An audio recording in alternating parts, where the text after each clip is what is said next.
1.5 साल गुजर गए जब से मिकी अपने स्टोर रूम के ट्रंक में लॉक्ड था। ना उसने कोई हरकत की, ना ही कुछ असाधारण घटना हुई।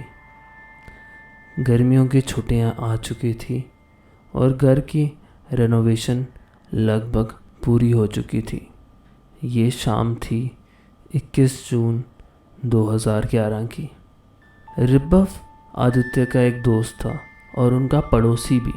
वो छत पर क्रिकेट खेल रहे थे। रोहन कहता, आदित्य, रिब्बव, चलो अब अंदर जाकर खेलते हैं, बाहर बहुत अंधेरा हो रहा है। आदित्य कहता, भैया चलो चलो ना, एक हॉन्टेड हाउस बनाए। पापा मम्मा का रूम भी खाली है। मौसम बहुत अजीब था। तीनों अंदर जाते हैं और स्टार्ट करते हैं एक हॉन्टेड हाउस बनाना।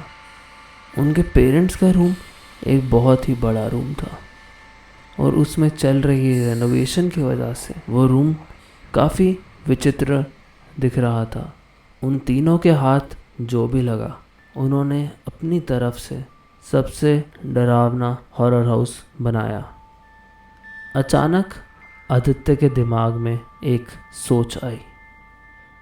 भैया, हॉन्टेड हाउस हमेशा खाली रहेगा जब तक हमारे घर की सबसे डरावनी चीज़ हम इसमें नहीं डालते। वो क्या है आदित्य? हमारा अपना मिकी। उनके बेचारे भोले दिमाग भूल चुके थे अतीत की उन काली यादों को। ट्रंक के अंदर पुराने कंबलों के ढेर के ऊपर मिकी पड़ा था। ऐसा लग रहा था मानो कोई लाश अपने ताबूत में शांति से लेटी हो। इससे दम घुटने वाली बदबू आ रही थी। रोहन ने मिकी को ट्रंक से बाहर निकाला और उसके गले में एक चेन लपेट दी, जैसे राजा अपने गुलामों के साथ किया करते थे। वे मिकी को मम्मी पापा के कमरे में ले गए और चेन के दूसरे सिरे को एक खंबे से बांध दिया। भैया, अब ये डरावना लग रहा है। आखिरकार हमारा हॉरर हाउस पूरा हो गया है। अचानक मौसम ने करवट बदली। सुहाना दिखने वाला आसमान पर काले बादलों ने कब्जा कर लिया। अशुभ काले बादलों ने आग की लपटें उठाई और ज़ोरों से गरजने लगी।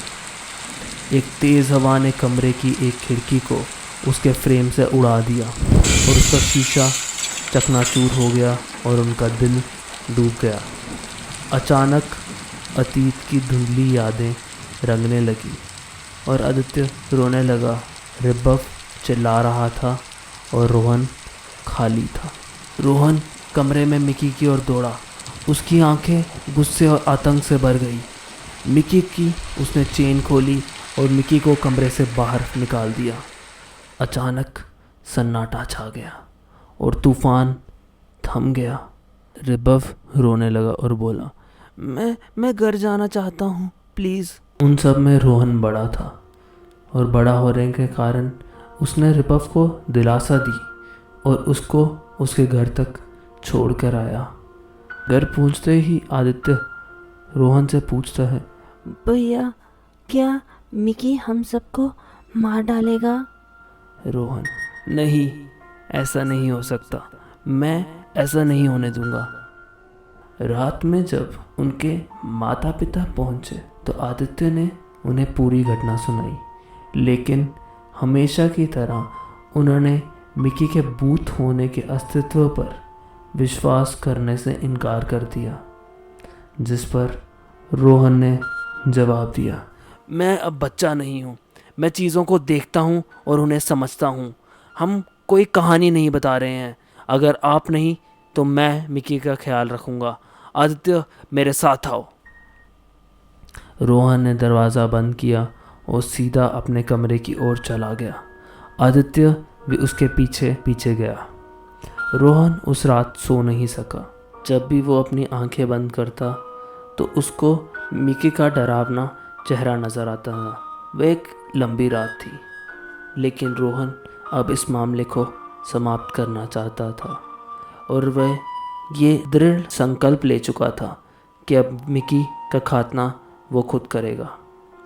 रोहन कुछ देर सो गया, पर उसके मन में एक सवाल बार बार आ रहा था कि क्या उन्होंने मिकी को उसके आरामदायक नींद से जगाकर मिकी को गुस्सा तो नहीं दिला दिया है।